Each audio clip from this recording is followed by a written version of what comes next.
இன்று ஒரு சில அண்ணா திராவிட முன்னேற்றக் கழகத்தில் பதவி சுகம் அனுபவித்தவர்கள் தமிழக வெற்றி கழகத்தில் இணைகின்ற நிகழ்ச்சியை மாண்புமிகு ஊரக தொழில்துறை ஊரக அமைச்சரும் மாண்புமிகு பொதுப்பணித்துறை அமைச்சர் முன்னிலையில் இணைந்தார்கள். அப்படி இணைகின்ற பொழுது பொதுப்பணித்துறை அமைச்சர்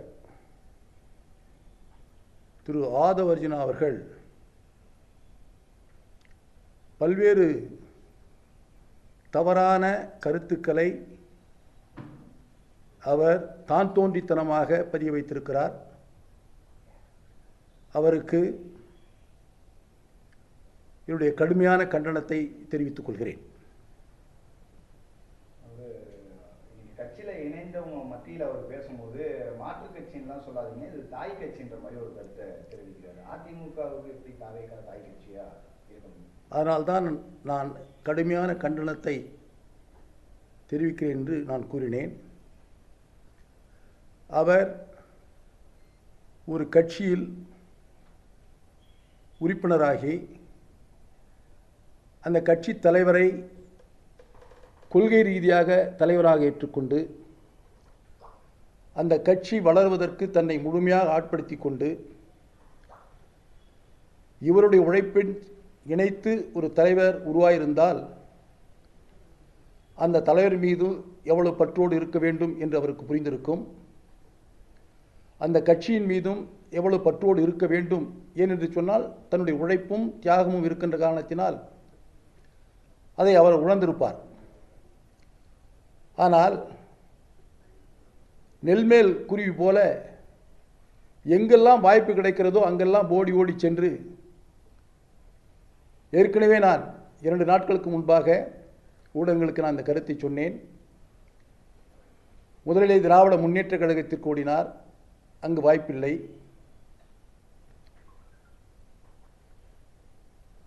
அதேபோல விடுதலை சிறுத்தை கட்சியில் போனார், வாய்ப்பில்லை. அண்ணா திராவிட முன்னேற்ற கழகத்துக்கும் வந்தார், வாய்ப்பு கொடுக்கவில்லை. இறுதியாக தமிழக வெற்றி கழகத்திற்கு போனால் தேர்தல் வந்தது, வாய்ப்பு கிடைத்தது, அமைச்சரானார். அதோடு அவர் நின்றுவிட வேண்டும். ஆனால் மற்ற கட்சியினுடைய வரலாற்றையோ மற்ற கட்சியினுடைய வளர்ந்த விதத்தையோ அந்த வளர்கின்ற கட்சிக்கு எத்தனை லட்சக்கணக்கான தொண்டர்கள் செய்த தியாகத்தையோ அவர் மதிப்பிடாமல் தான் தோன்றித்தனமாக இந்த கருத்தை சொல்லக்கூடாது என்பதற்காகத்தான் அவரை வன்மையாக கண்டிக்கிறேன். காரணம், ஒவ்வொரு அனைத்து இந்திய அண்ணா திராவிட முன்னேற்றக் கழக தொண்டனும் வாக்களித்துதான் தமிழக வெற்றி கழகம் வெற்றி பெற்றது என்று கூச்சப்படாமல் வெட்கப்படாமல் இந்த கருத்தை சொல்லுகிறார். ஒவ்வொரு அண்ணா திராவிட முன்னேற்ற கழக தொண்டனும் எந்தவித பிரதிபலனும் எதிர்பார்க்காமல் தான் ஏற்றுக்கொண்ட தலைவர் மீதுள்ள நீக்கமற பக்தியால் கடுமையாக உழைத்து கொண்டு தன் இயக்கம் வெற்றி பெற வேண்டும் என்று உழைக்கின்ற அந்த உன்னத தொண்டனை இந்த சந்தர்ப்பவாதி கொச்சைப்படுத்துகிறார். இதோடு அவர் நிறுத்திக் கொள்ள வேண்டும். இல்லை என்று சொன்னால் நேரடியாக போராட்டத்தில் அவர் முன்பாகவே நான் சென்று விடுவேன் என்பதை இறுதி எச்சரிக்கையாக கூறுகிறேன். அரசியலில் ஒரு பண்பு இருக்க வேண்டும், அரசியலில் ஒரு தர்மம் இருக்க வேண்டும். அதை விடுத்துவிட்டு தனக்கு வாய்ப்பு கிடைக்கிறது என்பதற்காக எதையாவது சொல்லிக் கொண்டிருக்கக்கூடாது. அதேபோல் இன்னொரு கருத்தை எங்களுடைய பொதுச் செயலை பற்றி கூறியிருக்கிறார். பேப்பரிலே தான் பொதுச் செயலாளர் என்று சொல்கிறார். நாவடக்க வேண்டும் திரு ஆதவ் அர்ஜுனா அவர்களே, நாவடக்க வேண்டும். உன்னை போல் பல கட்சிக்கு சென்று பதவி சுகம் அனுபவித்துள்ள என்னுடைய பொதுச் செயலாளர் புரட்சித் தலைவர் எம்ஜிஆர் அவர்கள் 1972 கட்சியை துவக்கிய பொழுது சிலுவம்பாளையம் என்ற கிராமத்தில் ஒரு சாதாரண விவசாய தொண்டனாக இருந்த அவர் அங்கே தன்னை இந்த இயக்கத்தில் இணைத்துக் கொண்டார். சிலுவம்பாளையத்துடைய கிளை செயலராக பொறுப்பேற்று படிப்படியாக வளர்ந்தார். 72 கட்சியில் இணைந்தவர். கிட்டத்தட்ட 54 ஆண்டு காலமாக ஒரே இயக்கத்தில் ஒரு தொண்டனாக, ஒரு கிளைக்கழக செயலாளராக, ஒரு ஒன்றிய செயலாளராக, மாவட்ட கழக செயலாளராக, சட்டமன்ற உறுப்பினராக, நாடாளுமன்ற உறுப்பினராக, அமைச்சராக, கழகத்தினுடைய உயர் பதவிகளில் பல்வேறு பதவிகளில் வகித்து இருவரும் தலைவர்களிடத்திலே நம்பிக்கைக்குரியவராக வந்த பின்பு புரட்சி தலைவி அம்மா அவர்கள் இருக்கின்ற வரை, மறைகின்ற வரை ஒரு நம்பிக்கைக்குரிய ஒரு தொண்டனாக திகழ்ந்தவர். புரட்சி தலைவி மறைவுக்கு பின்பு பல்வேறு சோதனைகள் சந்தித்த பின்பு கழகத் தொண்டர்கள் அத்தனை பேரும் ஒன்றிணைந்து பொதுச் செயலாளராக ஏற்றுக்கொண்ட ஒரு உன்னத தலைவர் எங்களுடைய தலைவர். அவரை பற்றி கருத்துக்கள் சொல்வதற்கு உனக்கு எந்த விதமான உரிமையும் தார்மீக உரிமையும் இல்லை. தயவு செய்து மற்ற கட்சி தலைவர்களை உதாசீனப்படுத்தி பேச வேண்டாம் என்பதை நான் இந்த நேரத்தில் எச்சரிக்கை விடுகிறேன் என்பதை தெரிவித்துக் கொள்கிறேன். கடந்த தேர்தலை ஒப்பிடும்போது அதிமுகவோட வாக்கு வங்கி உயர்ந்திருக்கு. அதுக்கு கடுமையா உழைத்தவர் திரு எடப்பாடி பழனிசாமி அவர்கள். இந்த நிலையில அம்மாவுக்கு பிறகு அதிமுகல யாரும் ஒரு பொதுச் செயலாளரா தொண்டர்களோ மக்களோ நேசிக்கல, உருவாகல அப்படிங்கிற மாதிரி ஒரு கருத்தையும் சொல்றாரு. ஒரே ஒரு உதாரணத்தை சொல்கிறேன். மனம் கனத்திருக்கிறது. கழகத்திலே குழப்பம் ஏற்பட்ட இந்த சூழலில் இந்த கழகத்தை காப்பதற்காக எனக்கு மனித தெய்வமாக இருக்கின்ற எடப்பாடியார் அவர்களுக்கு பல்வேறு தொல்லைகளை கொடுத்து கொண்டிருக்கிறார்களே, இந்த இயக்கத்தை காப்பாற்றுங்கள், எங்களுடைய பொதுச் செயலாளருக்கு பக்கபலமாக இருங்கள், இதுதான் என்னுடைய கடைசி வேண்டுகோள் என்று சொல்லி தன் உயிரையே மாய்த்து கொண்டானே ஒரு தொண்டன். இதைவிட ஒரு பொதுச் செயலாளர் மீது ஒரு தொண்டன் உள்ள பற்று வேறு இயக்கத்தில் இருக்க முடியுமா? இன்று இருக்கின்ற ஒவ்வொரு அதிமுக தொண்டனும் பொதுச் செயலாளர் மீது அளவளந்த பற்றோடு இருக்கிறான், பாசத்தோடு இருக்கிறான். இந்த கட்சி மாறிகள் எல்லாம் நீங்கள் பார்ப்பீர்கள் என்று சொன்னால், அவருடைய பின் வரலாறுகளை பார்ப்பீர்கள் என்று சொன்னால், பல்வேறு பதவிகளை அனுபவித்தவர்கள், பல்வேறு பதவி சுகங்களை அனுபவித்தவர்கள்.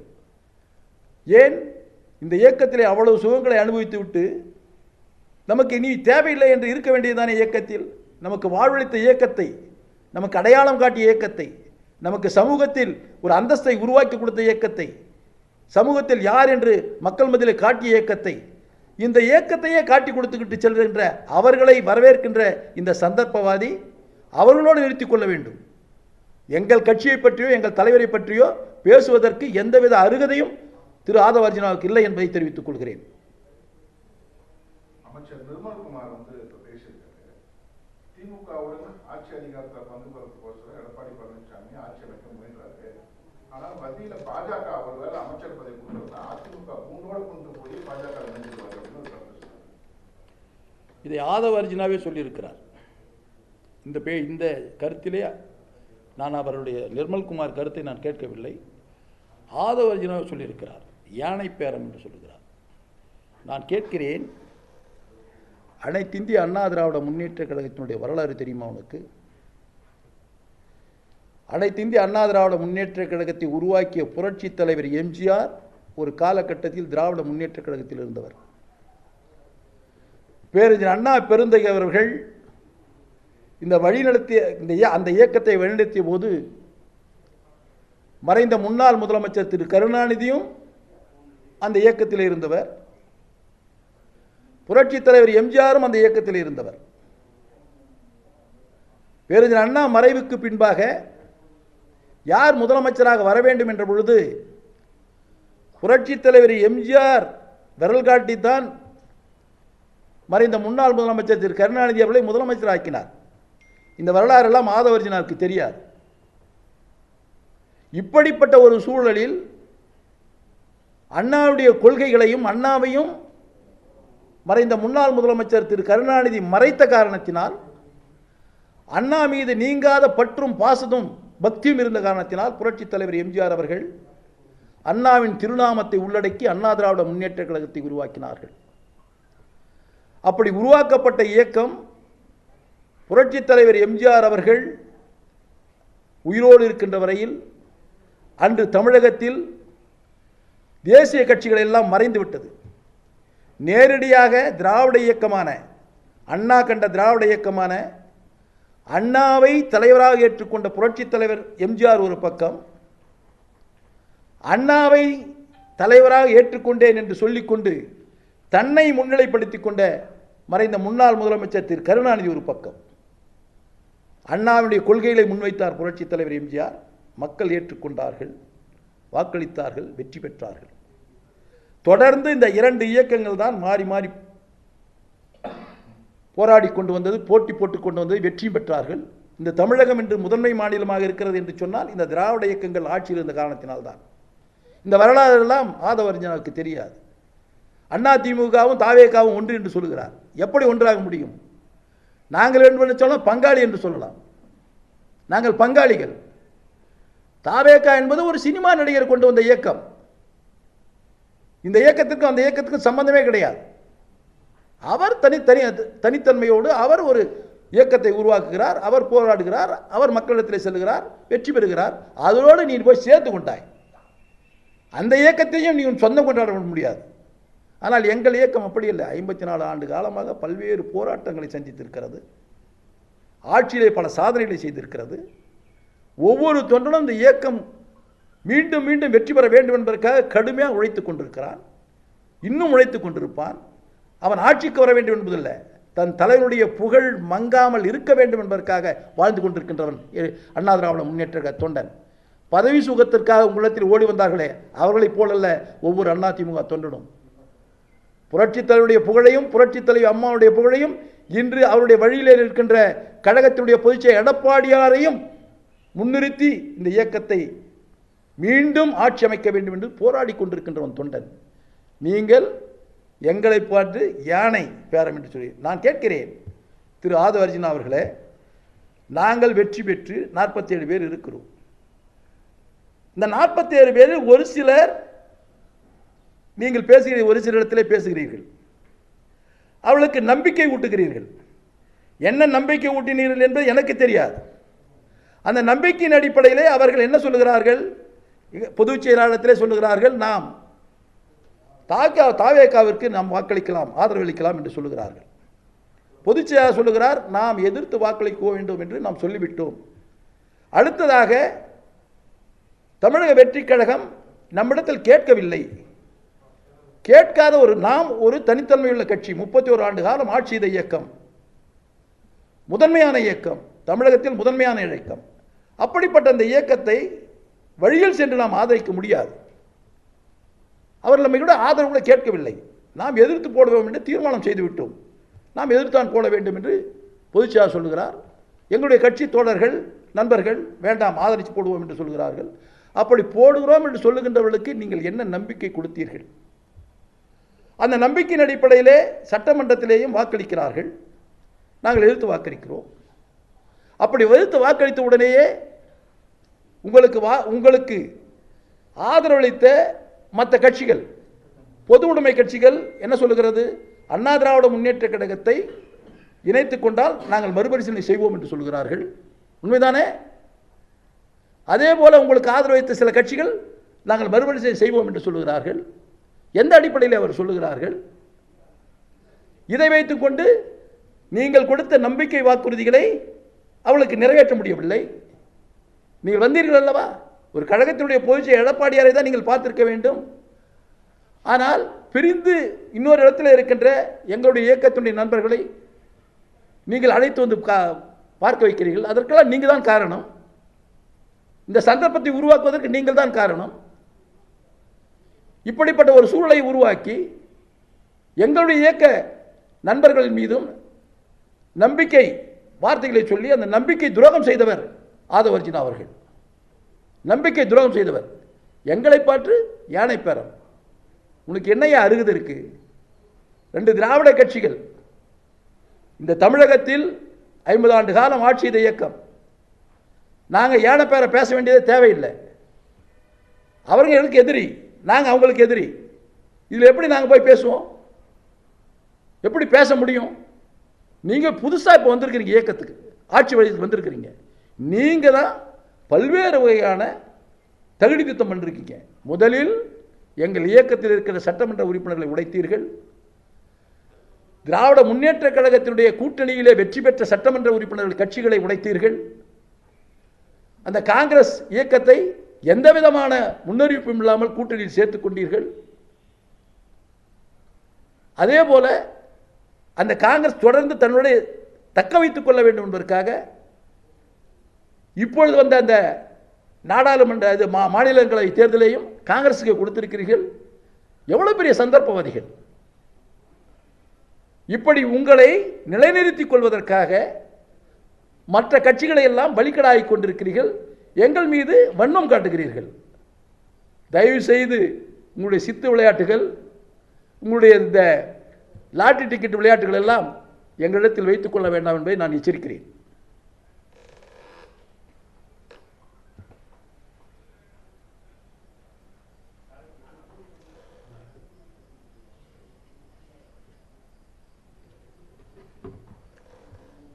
அண்ணாமலை பாஜக இருந்து விலகி இருக்கிறாரு. தனியா ஒரு இயக்கம் ஆரம்பிக்கிறதா, அரசியல் இயக்கம் ஆரம்பிக்க போறதாவும் சொல்லியிருக்கிறாரு. இப்போ ஒரு மக்கள் சேவை இயக்கம் மாதிரி ஒன்று ஸ்டார்ட் பண்றதா சொல்லி அதுக்கு உறுப்பினர்களை சேர்த்துட்டு இருக்காரு. திரு அண்ணாமலை அவர்கள் ஆரம்பிக்கின்ற புதிய மக்கள் இயக்கத்திற்கு என்னுடைய வாழ்த்துக்கள். அதே நேரத்தில் அவர் தமிழ்நாட்டு மக்களை ஏமாற்றாமல் இருக்க வேண்டும் என்று நான் கேட்டுக்கொள்கிறேன். காரணம், குறுகிய அரசியல் வாழ்க்கையில் பல்வேறு நிலைகளில் தன் கருத்துக்களை அடிக்கடி மாற்றிக்கொண்டிருக்கிறார். இப்பொழுது கூட ஒரு மிகப்பெரிய ஒரு கருத்தை சொல்லியிருக்கிறார். கூட்டு தலைமை என்று சொல்லியிருக்கிறார். இதற்கு யாரும் தலைமை இல்லை என்று சொல்லியிருக்கிறார். கூட்டு தலைமை என்று சொல்லியிருக்கிறார். நிரந்தரம் இல்லை என்றும் சொல்லியிருக்கிறார். யாருக்கும் எந்த பதவியும் நிரந்தரம் இல்லை என்று சொல்லியிருக்கிறார். என் அனுபவத்தில் இந்த அரசியல் வரலாற்றில் பார்ப்போம் என்று சொன்னால் அது பொது உடைமை இயக்கமாக இருந்தாலும் சரி, இன்று கம்யூனிஸ்ட் நாடான சீனாவிலே ஒரு பொது உடைமை இயக்கம் மிகவும் வலிமையாக உலக அளவில் இருக்கின்ற ஒரு வல்லரசாக இருக்கிறது என்று சொன்னால் அதற்கு சர்வாதிகாரத்தன்மையோடு ஜிஜிபிங் இருந்து கொண்டிருக்கிறார். பொது உடைமை இயக்கம் பேர், ஆனால் ஒரு தலைவர் ஒரு ஆளுமை மிக்க தலைவராக அங்கே இருந்து கொண்டிருக்கிறார். அப்படி இருக்கின்ற பொழுது இவர் கூட்டு தலைமை என்று சொல்லுகிறார். எப்படி செயல்படுகிறார், எப்படி மக்களிடத்திலே இவருடைய அணுகுமுறை இருக்கிறது என்று போக போக பார்க்கலாம். எப்படி இருந்தாலும் ஒரு நல்ல திறமையானவர். அவர் ஒரு இயக்கத்தை ஆரம்பிக்கின்ற இந்த சூழலில் அவருக்கு என்னுடைய வாழ்த்துக்களை தெரிவித்துக் கொள்கிறேன்.